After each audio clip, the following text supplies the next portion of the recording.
Part 1 of how I stole my boyfriend's side chick. My boyfriend Zach and I decided to check out a new restaurant in town for date night. We got in his car and started to head out. He usually has better cell coverage than me, so we were using the navigation on his phone to get to the new spot. I noticed his buddy from work, Matt, was texting him as usual. However, this time I noticed the heart emojis out of the corner of my eye at the top of the screen from Matt, which I thought was weird. I started to think about it, and Matt would always text pretty late at night, and my boyfriend always seemed really happy when texting him. I played it off like I was going to look for a faster route, picked up his phone, and quickly copied down the number. When we got to the restaurant, I started paying attention and noticed Zach texting throughout our date. The next day, I called the number and a girl named Jessica answered. He saved her number under Matt and told me he was a buddy from work for months. We started talking and she told me that she had no idea that he had a girlfriend. She also told me that they met on Tinder and they've been talking for a while. She was really honest and cool about it, and she was just as mad as I was. We decided to meet up and talk some more about what we were going to do to get back at him. This is when things got interesting. Part 2 of how I stole my boyfriend's side chick. Jessica and I decided to meet up downtown and come up with a plan on how we were going to confront Zach about playing us both. We were planning on doing it together to make him as uncomfortable as possible. I was surprised when I first saw her because she was drop dead gorgeous, which made me a little nervous at first. We met up at a brunch spot and began talking over mimosas. She was furious with Zach for wasting her time and lying to her, as was I. Everything she was saying was exactly how I felt. A few more mimosas in and she said, "We don't need him, we're way too cute for him anyways, especially you." That's when she grabbed my hand to comfort me. When she grabbed my hand, I got nervous and jokingly made a comment about how I'm done with men. Surprisingly, she agreed and said we should start dating women instead with a smile. We went shopping after brunch and ended up back at her place a few hours later drinking wine. A few glasses in, we began trying on and modeling some of the new clothes we bought. One thing led to another and we hooked up. We really hit it off and we stayed up all night talking and laughing. I went to her place again the next night and the night after that. We both ended up completely ghosting Zach and dating each other instead. It's been over a year now and we couldn't be any happier. So, thanks, Zach.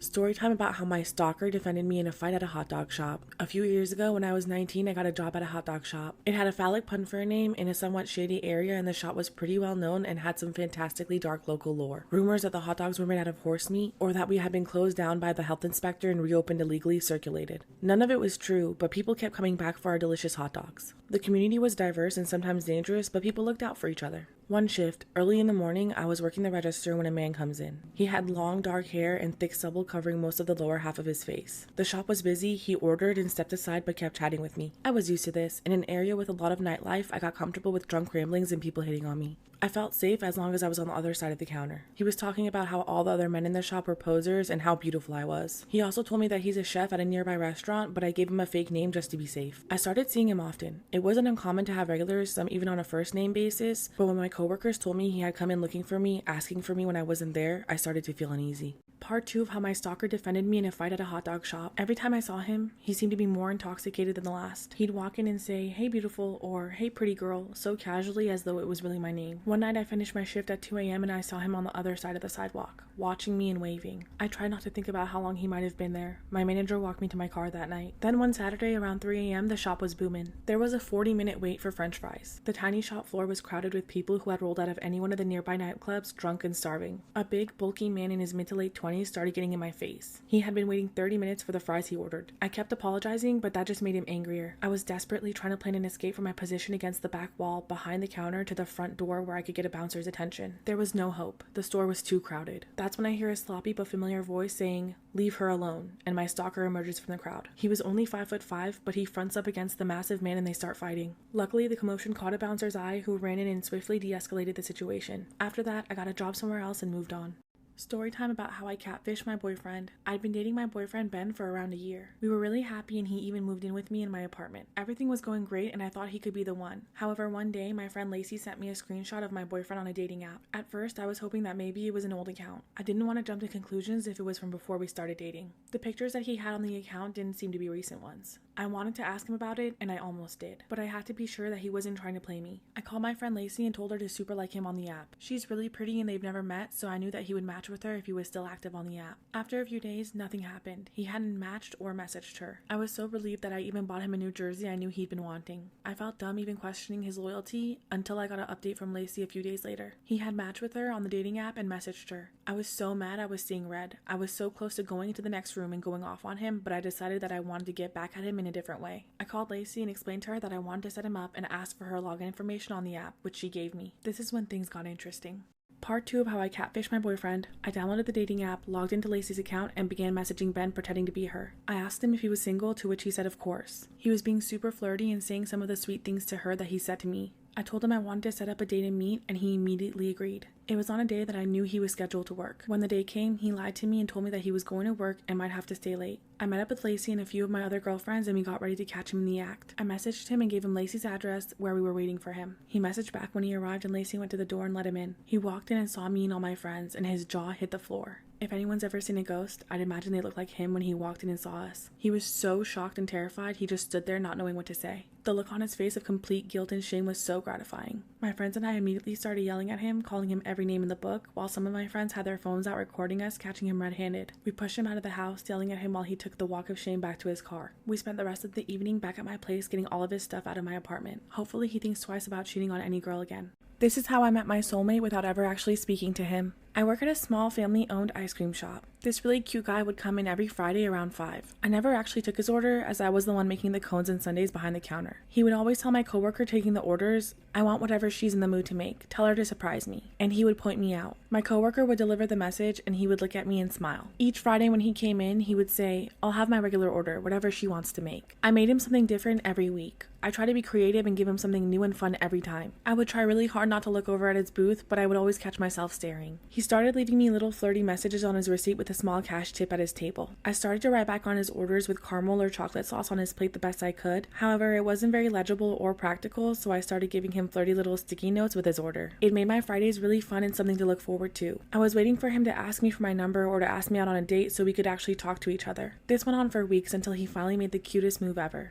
Part 2, how I met my soulmate without ever actually speaking to him. After a few weeks of writing to each other on receipts, he finally decided to shoot his shot. He came in at his usual time, and I immediately started making him something new that I had in my head all day. Sweet cream ice cream with Oreos and little heart-shaped candies that I brought from home just for this. As always, he left me his note on the receipt with a tip, but it was special this time. It said, "It's my turn to make you something. Meet me at Jasmine's Fine Kitchen tomorrow at 9 p.m. The restaurant he was referring to was in the same parking lot where I work. I went home and spent about 2 hours trying to figure out what I was going to wear for my date. I showed up the next night to the restaurant, ready to finally talk to this guy. I walked in and I saw him waiting for me at a really nice table in the back of the room. The first thing he said to me was, "What can I get you tonight, miss?" with a huge smile on his face. It turns out he works as a cook at the restaurant. I of course told him to surprise me, just like he would always request from me. He went to the back and immediately came out with a 3-course meal that he had already prepared for us. We had the most amazing date and the rest is history. He still comes in every Friday to get his surprise ice cream order from me. One of the most chilling serial killers you may not have heard of. On February 1st, 2012, a young man in Anchorage, Alaska went to pick up his girlfriend, Samantha Koenig, from work. She was just 18 years old and worked at a small coffee stand. When he arrived, she wasn't there and the lights were off. Then he received a text from her saying that she was spending a few days with her friends and to tell her dad. He felt off about this and immediately told her father, who instantly reported her missing that night. The coffee stand surveillance showed a man breaking in through the window and forcing Samantha to go with him. 2 weeks go by when Samantha's boyfriend gets a text from her phone that leads them to a ransom note in a park. Along with the note is a picture of Samantha with that day's newspaper. Her eyes were open and she looked pretty bruised up. The note demanded that $30,000 be transferred to her bank account. Her account starts getting withdrawals, but police keep missing this guy. On March 7th, her account starts getting withdrawals from all over the US. On Bing cameras, they noticed the person had a white Ford Focus, so police put out an APB. The car is pulled over by a highway patrol officer in Texas. The man named Israel Keys had an Alaskan driver's license. After searching his car, they find all the evidence that links him to Samantha's disappearance. However, Samantha isn't with him and he's the only one who knows where she is.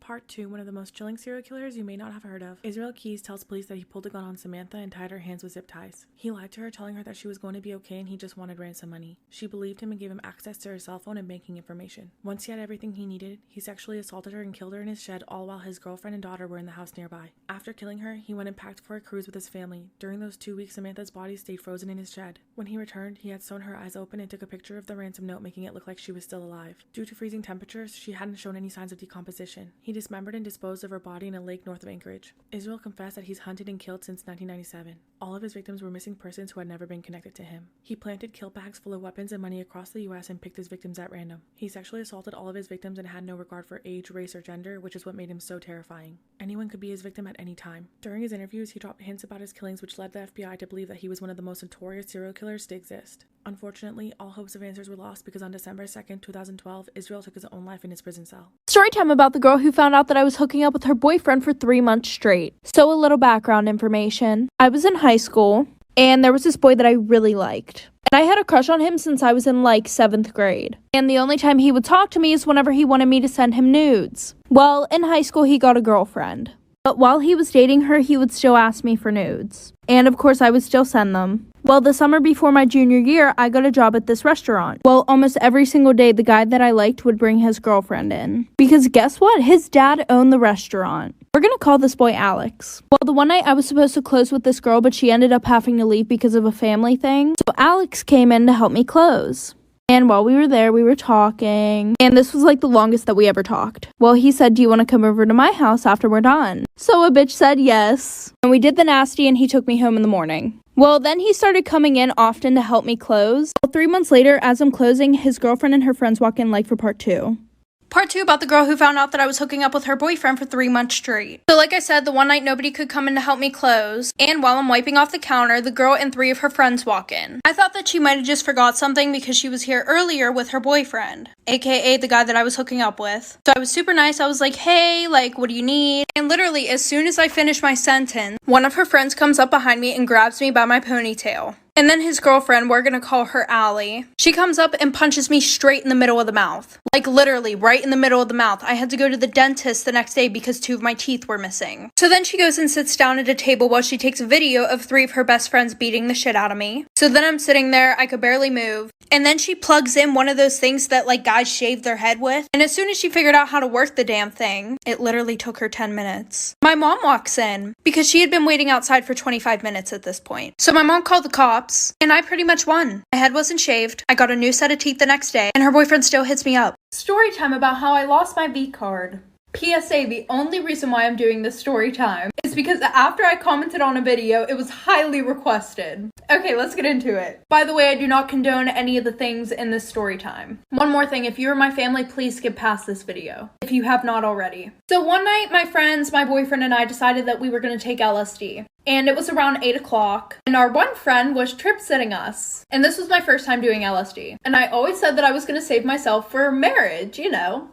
Guess not. Well, there was a couch right next to this bed, right? And about 6 hours into our trip, my boyfriend and I laid on the bed. Everybody else was doing their own thing. And our one friend was laying on the couch. He was trying to go to sleep. So my boyfriend and I, a few hours later, we fell asleep on the bed, right? And we wake up in the morning and our friend, we think, is sleeping on the couch. And we were both in the mood. So because we thought he was sleeping, we did the nasty. Well, after I looked over to see if he was still sleeping, turns out he wasn't. Story time about how my boyfriend's best friend tried to ruin our relationship. So a little background information. My boyfriend used to be best friends with this one girl. We're gonna call her Jamie. Well, Jamie and my boyfriend were best friends for years. And their friendship was more flirty than anything. Well, him and I got to know each other during track season. So we were always hanging out after school. And sometimes Jamie would be there too. Well, the one night him and I were on FaceTime and we were talking about how we really liked each other. So the next day we started dating. And I was good friends with Jamie too. Then after we started dating, she started acting really weird towards me. Like I would try to say hi whenever I saw her in the hallways, and she would just give me a dirty ass look. So then I told my boyfriend how I thought that she was really mad at me, and he said that he would talk to her. Well, a week before him and I started dating, she told us that there was this guy that she really wanted to ask to prom, and she said that she liked him for a while. Well, then my boyfriend said, apparently a few days ago you were hitting on the boy that she was going to ask to prom. So then I started to connect the dots and I was like, oh shit, like for part 2. Part 2 about how my boyfriend's best friend tried to ruin our relationship. So like I said, I started to connect the dots after that. And then I realized that she was talking about my boyfriend. We're just going to call him Josh. So as he's telling me this, I immediately get a FaceTime call from her. So I answer the phone, and she says, well, I think I should just confront the situation now. So the first thing that she says is, you knew I liked Josh. Like, how could you do this to me? I had a poster board and everything. So I'm just like, well, why didn't you tell me that you liked him? And she goes, what the fuck do you mean? Like, you knew. But I was sitting there thinking about the fact that they were best friends for 5 years and nothing ever happened, so it's really not my fault. And then this girl has the nerve to say, I'm pretty sure if you just break up with him now, me and you can get past this and still be friends. So I said no. So then I called my boyfriend, told him that we talked it out, and I didn't even tell him about what she said or anything like that, because I just wanted the situation to be over and done with. So a few weeks after that, she decided to get her brother involved. Her brother and Josh were best friends, by the way. Well, then her brother told Josh that him and I had been hooking up like for part 3. Part 2 about my boyfriend's best friend trying to ruin our relationship. So like I said, then she got her brother involved. and her brother and Josh were best friends. A little background information here. Josh had stopped talking to Jamie for those few weeks after she called me that night because she was making things really awkward in our relationship and just giving us a lot of problems. So the one night, Jamie's brother texts Josh, and he's like, bro, I think it's mad sus how you cut her off when your girlfriend's the problem. So obviously Josh texted him and said, what do you mean? And her brother was like, she hits me up all the time to hang out. We've been hooking up. I can even send you the nudes that she sent me. And before I started dating Josh, there was this boy that I was talking to for like 6 months, and I ended up sending him nudes. And yes, they got around the school. But surprisingly, Josh had no idea about them. So her brother sent Josh the nudes and said, bro, here, like, see her face is in it and everything. Lesson learned, don't put your face in nudes. So then me and 3 other people explained to my boyfriend that those were from a while ago. And after that, he just blocked both of them and we're still together. Story time about how I found out that my mom was sleeping with my history teacher to get me better grades. So it was my junior year of high school. And everybody knows that your junior year is the most important year of high school. If you didn't, well, now you know. My brother was in his senior year of high school. And when he was a junior, he had the same teacher. So he knew how hard the class was. So he would stay up with me every night helping me to pass my history class. Well, the one day I'm at school and I'm taking a test, and I literally did not know anything on the test. And I studied the night before for literally 4 hours straight. So I decided to copy off the girl next to me. Well, a few days later, we get our test back. And I'm looking at mine, and I got a 97%. And then I look over to the girl next to me. She got a 33%. And then I started going through the tests. None of the essay questions looked like my handwriting. But I didn't say anything because I wanted that A. Well, the one night, I'm sitting down with my family having dinner, and I told them that I copied off the girl next to me, and how I got a 97% and she got a 33%, and my brother flips out like for part 2. Part 2 of my mom sleeping with my history teacher to get me better grades. So like I said, I told my parents that I got a 97, she got a 33, and I was telling them how the handwriting didn't even look like mine, and everything. And then my brother starts flipping out. In front of my dad, too. He goes, Mom, are you fucking serious? You couldn't let her try and do this on her own? And I was super confused. Like, I thought that maybe he was talking about my mom paid off the teacher. But then he said, yeah, Dad, if you didn't know, Mom's been fucking our history teacher to get us better grades. And then he goes, Mom, you're such a fucking whore. And my mom's sitting there not even fazed. She just took a drink of her wine and said, get the fuck upstairs now. Before my brother leaves the table, he goes, maybe you can fuck Dad's boss too. Maybe he'll get a raise. And then I realized what was happening. And it's around 6:30 p.m. So after that, a lot of stuff happened. My dad obviously wanted to get a divorce at that point. So my dad took my brother and I to our grandparents. And we stayed with them for like 2 weeks. But then everybody at school found out. And we got made fun of a lot. And then after that, we moved schools.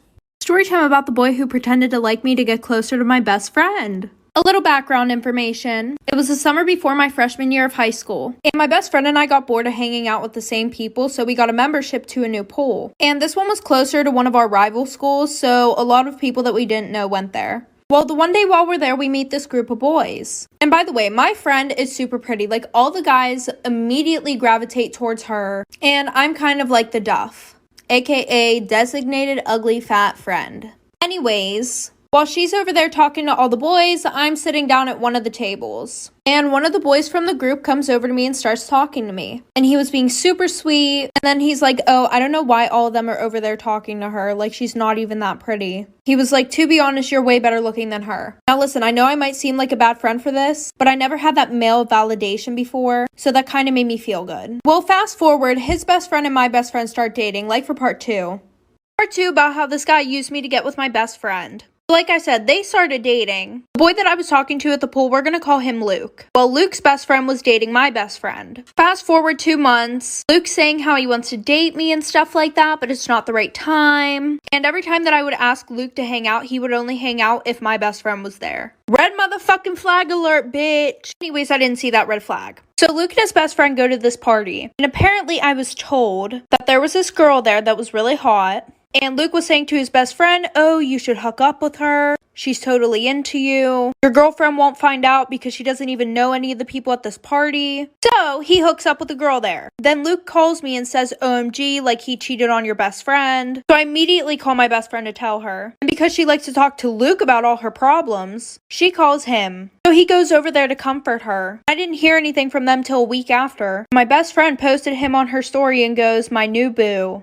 I was never the type that believed in ghosts. I thought that stories of haunted houses, spirits, and supernatural were just that, stories. That changed when my mom and I moved into a new house in Chicago. I started to notice small things at first. Lights turning on and off, strange noises in the middle of the night, and doors creaking open randomly, all which can be blamed on the house being old. But every night, I would hear the same noise on my bedroom door,